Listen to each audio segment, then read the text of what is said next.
moving on to our next speaker, Dr. Shahid Mahmud. Dr. Shahid is the Chairman and Group CEO of the Interactive Group of Companies.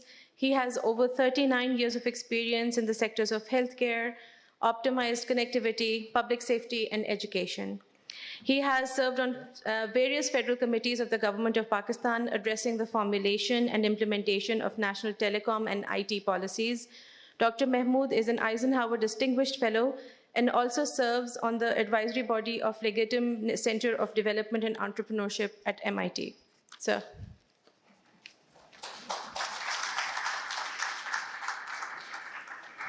Assalamu alaikum and a very good morning, Talib Sahab. It's always a pleasure to be in this august house and obviously in the presence of such illustrious speakers. I have a presentation, but I don't think I'm going to use it. I'm going to try and go through it so that we're back on time. What has been said by the learned speakers already, let me try and put a perspective together. So where we stand and what we talk about as the shaping of future management, we need to understand that whatever has happened in the last 77 years with Pakistan, we are well aware of. What we need to understand when we talk about the future and its management is what is going to happen in the next 76 years. And when I talk about it with the perspective of not my children, but my grandson, who is 1 year old today. He will be around 76 years from now, inshallah. And for him, what we collectively do today as a nation, as leaders of management, is what is going to matter. So, there are three things that are happening which we need to focus on when we want to manage properly. One is the population.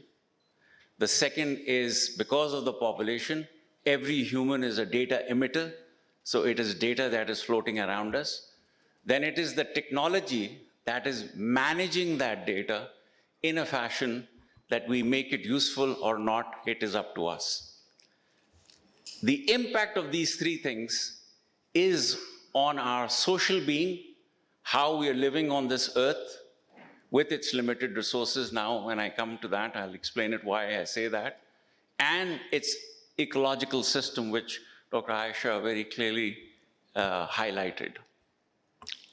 So, as we move, we need to understand that if we are to manage the future of our generations to come in the next 76 years, when I say 76 years, I'm putting a benchmark at 2100, the year 2100, when Quaid-e-Azam would have been there for 224 years, and we are right in the center.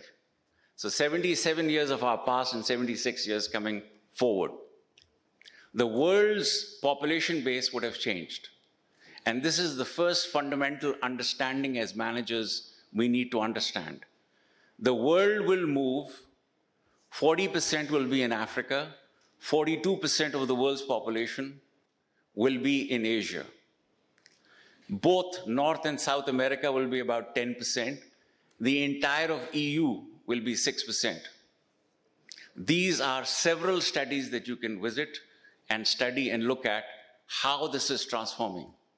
My first question is, how many of us know how much about Africa is our first challenge?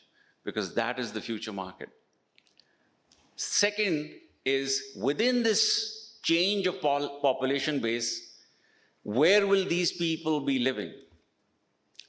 Majority of them will be in urban centers, and while they're in the urban centers, most of them will be living on the west coast of Africa and in India and above. This changes the entire dynamics of how we place industries and what are we going to look at. We also need to understand that what we talk about as our youth bulge, 17% of Pakistan in itself will be over the age of 65. There will be 5 people above 65 when 5 people are at the age of 5. So the world's age balance will also be changing. Now comes each of us We started in 2010 when we started emitting more data than the humans themselves or whatever data we had. Now, to process the data, what Asif very clearly mentioned, that AI was there in 1956. To process this data, technology has evolved at a pace where every 12 months, it is doubling its capacity. When it doubles its capacity, not only on speed, but storage and processing power, things like these become very different. I recently in a meeting told people that gone are the days when people forget. This is 1 terabyte of storage in my hand with a processing speed and an access to anything I want. And if I'm using 5G, it is moving at 100 times faster than what 4G used to do. And if I'm going to 6G by 2030, it'll be 1,000 times faster. Now the question is, how do you manage this data? How do you process this data? And how do you make it effective? And how do you then manage the social network, the social meaning, where are we population size-wise? Till 1900, we were 1 billion people. By 2100, we will be 11.4 billion people. That is 11.4 times in 200 years that we have expanded on this earth. So when the population size from 1 has gone to 11.4, the resources remain the same. And that is where the next challenge comes in, which is the ecological presence on earth. So when you said, raise your hands on who understands sustainability in an ecosystem that we have today and climate change is going to be a real challenge. There are 9 tipping points. Out of the 9 tipping points, we've already touched 6. What we have done in the last 200 years to this earth is far greater impact than the first 1900 years. And this impact is increasing because if we do not abide by the Paris Convention, which we proudly signed in 1995, and it becomes effective in 2030, we will have business challenges. Each industry will have business challenges. And we, unfortunately or fortunately, it's both ways how we manage ourselves, are now positioned in such a way that we sit in the center of the universe in a manner where the population base is, if you take on top and go moving towards Asia, it's 42%. And if you go the other way, it's Africa with the GCC in middle.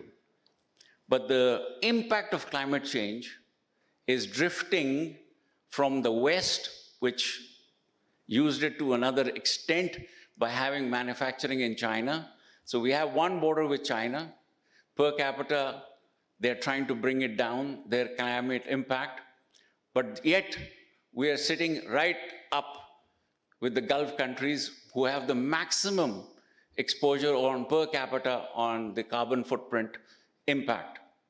And we are positioned with Iran, India, in such a way that if future markets are going to be, as the big debate is that China's population is going down, and it'll be about 568 million, India will sustain its population base, and therefore wants to become the next manufacturing corridor of the world. How do you position the carbon footprint in this environment? When the impact is going to come to the sea, where we do 95% of the imports, and these imports are also going to be impacted. So here comes the challenges. The challenges are the climate is being impacted. We are adding 1 billion people every 10 to 12 years. We have the same geographical boundaries as Pakistan has today.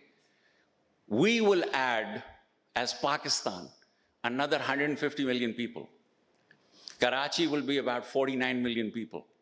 There will be 8 cities in this country that will host 120 million people. When urbanization has gone to this pace, there is another 150 million to be added to the population base. How do we manage our future generations is the challenge that we have to collectively address.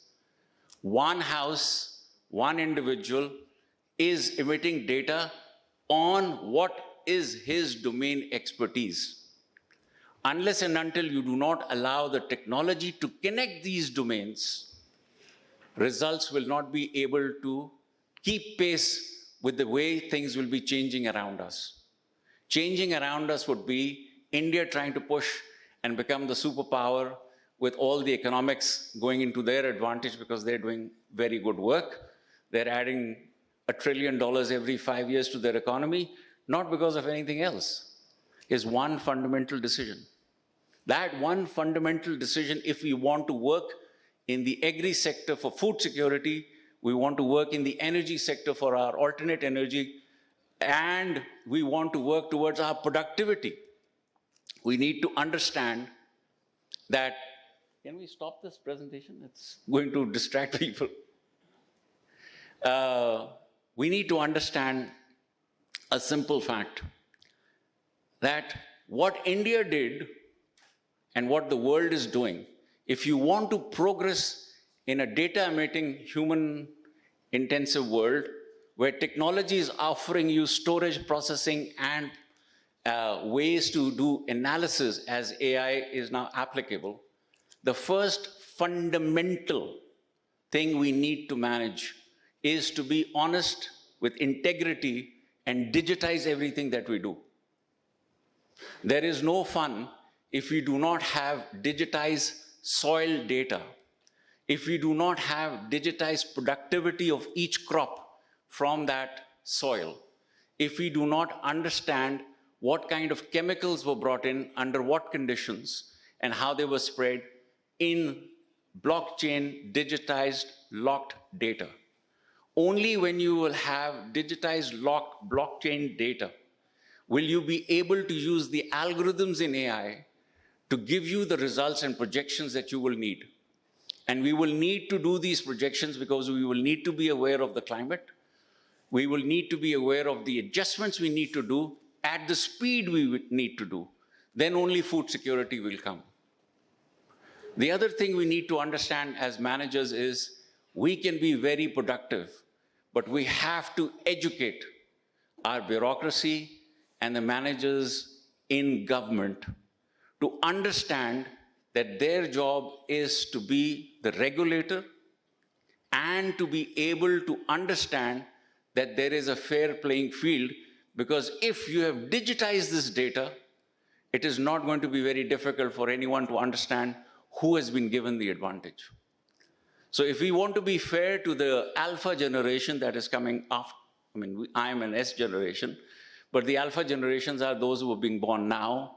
If we want to be fair to them, if we want to leave them with a Pakistan that has the potential of being, how Goldman Sachs says, the 5th largest economy of the world, we have the right geographical position, we have the right infrastructure, we have the right will, and we have the right honesty amongst ourselves. Because in technology, let me share this with you, that technology as AI today is just something as ChatGPT or whatever the way you're using it is kid stuff. Where it is directed by 2060, the same AI will be able to sense human understanding, reasoning, and emulate itself. And that will be the real challenge. The movies that we see of the future, how cyborgs and robots are taking over, it's all factual. So before we move, and we are doing all of this because we want to explore the solar system to get more resources, because we will have 11.4 billion people, and anybody who has access to resources is the one who's a better manager or more wealthier. That's one side. The other side is that technology is capable of moving at a pace by 2060. 2060, not 2100. By 2060, that the AI algorithms will be capable of human reasoning, of human understanding, and how humans behave. Now that would be a time when you go back and say, okay, where do we go? So those who understand technology and those who are in this field have come up with something that I find really amusing, because I come from that generation that when I used to go and spend time with my grandfather, and there used to be this mohalla system, I would like say that, everybody understands everything in this system because everybody is talking about, if he did something on the street corner, it is reported back. That sustainable community living is going to be what will save us, because it is the human that teaches the machine. I'm asked this question always that, Dr. Saab, if AI is going to do all of this, it is going to destroy us. And I say very simply, ask ChatGPT to compare Shakespeare with Bulle Shah. It cannot, because there is no data in English on Bulle Shah to the level that it can do any comparatives. So what we produce, if it is ethically correct, if we understand it is for the well-being of humanity, if we understand that it is to be based on the principles of sharing, and it is based on how we position ourselves to be looked up to as a nation and as a race, then yes, we have a great future. And it all lies within our hands. And I'll leave you with that thought. Thank you very much.